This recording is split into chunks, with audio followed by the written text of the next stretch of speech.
2% ऐसा मैटर है जिसके अंदर कोई क्वेश्चन का आंसर प्रॉपर नहीं है। तो बच्चा इस टाइम क्या कर रहा है, ये क्वेश्चन है जो उसके डाउट में है और कोई भी उसका सॉल्यूशन प्रॉपर नहीं दे पा रहे, क्योंकि कंटेंट के अंदर हर जगह अलग अलग चीज लिखी हुई है।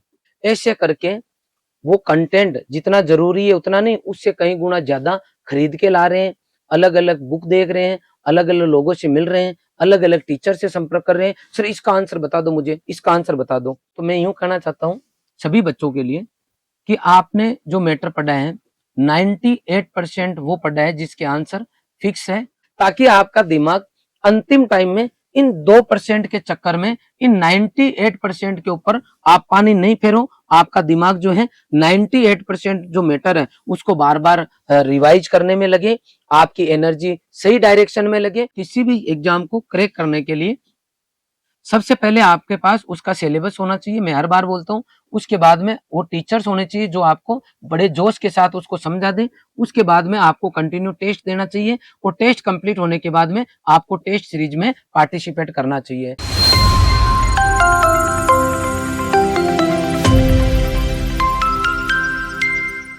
सभी को नमस्कार। रॉयल इंस्टीट्यूट उदयपुर के ऑनलाइन प्लेटफॉर्म पे आप सभी का हार्दिक स्वागत है। आज के इस वीडियो में हम डिस्कस करने वाले हैं एग्रीकल्चर सुपरवाइजर के जो बच्चे हैं उनको इस टाइम किस विशेष बात का ध्यान रखना है। तो अभी मैं कोटा सेंटर पे गया तो कुछ बच्चों से मेरा डिस्कशन हुआ और उन बच्चों का ये कहना है कि कुछ क्वेश्चंस ऐसे हैं, जैसे अगर मैं रेशियो में बताऊं तो 2% 100 में से 2% टॉपिक ऐसे हैं, जैसे ओवरऑल सिलेबस के अंदर मान लो 100 टॉपिक है तो उनमें से 2 टॉपिक के अंदर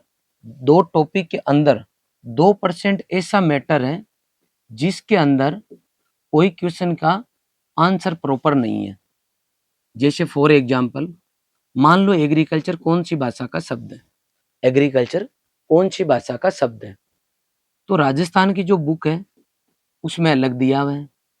आईसीआर का अगर कोई पुराना पेपर हुआ है तो उसमें अलग दिया हुआ है। टीचर्स जब पढ़ाते हैं उन्होंने एमएससी पीएचडी कर रखी है और उस टाइम अगर उन्होंने जो पढ़ा है उसको अगर चेक करें तो उसके अकॉर्डिंग आंसर अलग दिया हुआ है। अब जो भी सर आपको कोई कंटेंट पढ़ा रहे हैं, कोई अपने एमएससी के आधार पे लिखा रहे हैं, कोई राजस्थान बोर्ड के आधार पे लिखा रहे हैं कि बोर्ड में ये दिया हुआ है, और कुछ आईसीआर क्या मानता है उसके अकॉर्डिंग रेफरेंस बुक में क्या दिया हुआ है वो मानते हैं। तो बच्चा इस टाइम क्या कर रहा है, ये क्वेश्चन है जो उसके डाउट में है और कोई भी उसका सॉल्यूशन प्रॉपर नहीं दे पा रहे, क्योंकि कंटेंट के अंदर हर जगह अलग अलग चीज लिखी हुई है। अब आप मुझे ये पूछोगे कि राजस्थान बोर्ड की जो बुक है सर उसको हम मान लें, तो आप मान लो, लेकिन कई बार ऐसा हुआ है कि बोर्ड ने अपना ही आंसर नहीं माना है। कई बार ऐसा हुआ है, कुछ एग्जाम्स में ऐसा हुआ है। अब आप कंफ्यूज हो जाओगे कि फाइनली सर हम किसको सही माने। तो आपकी आत्मा जो आपको गवाही दे उसको आप सही मान लो, या जो इंस्टीट्यूट जिस भी इंस्टीट्यूट ने आपको पढ़ाया है वहां के जो सर आपको बोलते हैं कि इसको मान लेना है अपने को, तो आपको उसको सही मान लेना है। बच्चे क्या कर रहे हैं, इन 2% क्वेश्चन के जो डाउट है उसके चक्कर में इस टाइम जो अच्छे बच्चे हैं, जो इंटेलिजेंट बच्चे हैं, क्योंकि उनको याद सब कुछ हो गया, अब उनके कोई दिक्कत नहीं है। अब ये जो कंफ्यूजन वाले क्वेश्चंस हैं इनको लेकर घूम रहे हैं, कभी इनके पास जा रहे हैं, कभी उनके पास जा रहे हैं, मार्केट में जा रहे हैं, अलग अलग बुक खरीद रहे हैं और बुक में जाके जहां जहां वो अटक रहे हैं उनके आंसर देख रहे हैं।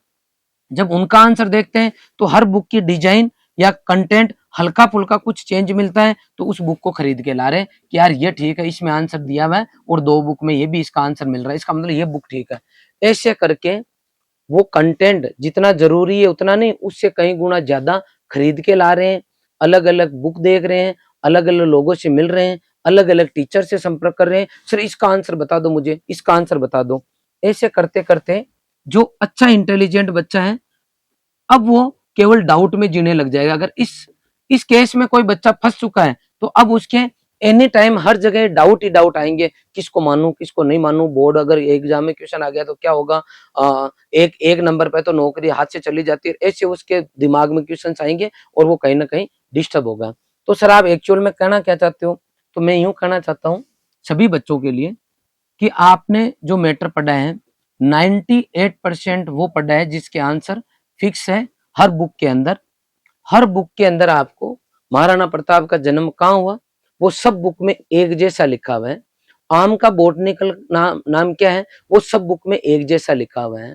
खुरपक्का मुंहपक्का बीमारी किससे होती है, उस वायरस का नाम क्या है, जो भी है तो उसका जो नाम है वो सब जगह सेम दिया हुआ है।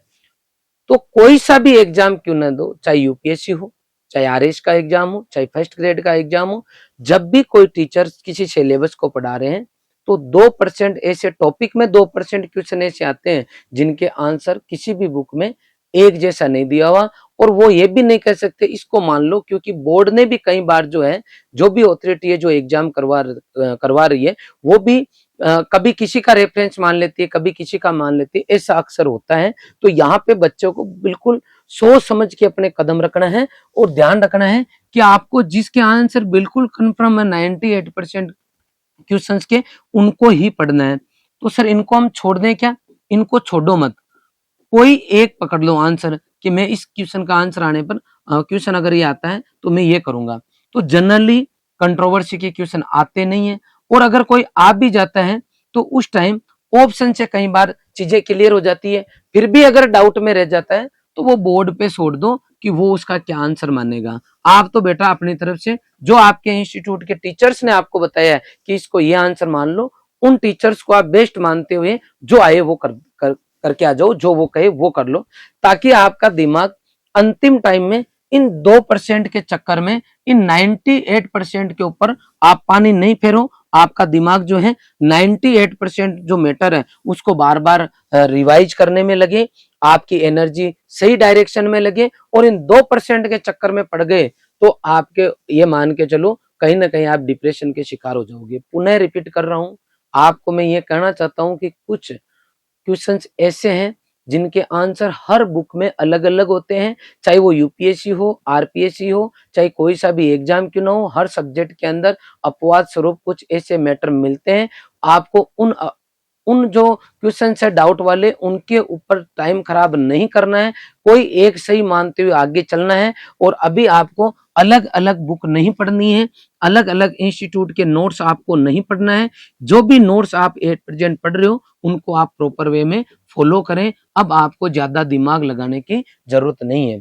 सर इंस्टीट्यूट इस टाइम हमारे लिए क्या क्या अवेलेबल करा रखा है इंस्टीट्यूट ने, तो मैं तो ये कहूंगा किसी भी एग्जाम को क्रैक करने के लिए सबसे पहले आपके पास उसका सिलेबस होना चाहिए, मैं हर बार बोलता हूँ। उसके बाद में वो टीचर्स होने चाहिए जो आपको बड़े जोश के साथ उसको समझा दें।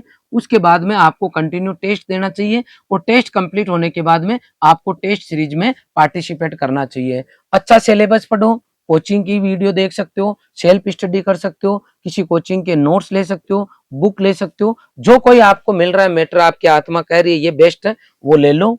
उसको सेल्फ स्टडी करके भी पढ़ सकते हो, और आपको जहां जरूरत है वहां कुछ क्लासेज भी ले सकते हो, ये यूट्यूब से भी ले सकते हो, कोई कोर्स परचेज करके भी ले सकते हो। दोनों काम हो गया तो आपकी जांच होनी जरूरी है, टेस्ट होना जरूरी है। तो आप कंटिन्यू फिर टेस्ट दो, टेस्ट के बाद में पेपर को आप एनालिसिस करो, और उसके बाद में टेस्ट सीरीज दो, और फिर उसको एनालिसिस करो कि कहाँ मैं सही कर रहा हूँ, कहाँ गलतियां कर रहा हूँ। अगर ये काम आप कर लोगे तो आपको 101% सफलता मिलेगी। और अगर 2% के चक्कर में पड़ गए तो आप ये मान के चलो कि हाथ में आई हुई नौकरी कहीं ना कहीं आपसे दूर चली जाएगी। तो सभी बच्चों से रिक्वेस्ट है, और मैं पूरी उम्मीद भी कर रहा हूँ कि आप लोग अच्छे से पढ़ रहे होंगे, बढ़िया मेहनत कर रहे होंगे, और डेफिनेटली जिसने बहुत अच्छी मेहनत की है और अपनी कमियों को दूर किया है उनको हमेशा मंजिल मिली है। उम्मीद करता हूँ आप सब अच्छे से पढ़ेंगे और आप भी अपने सपनों को साकार करेंगे। धन्यवाद।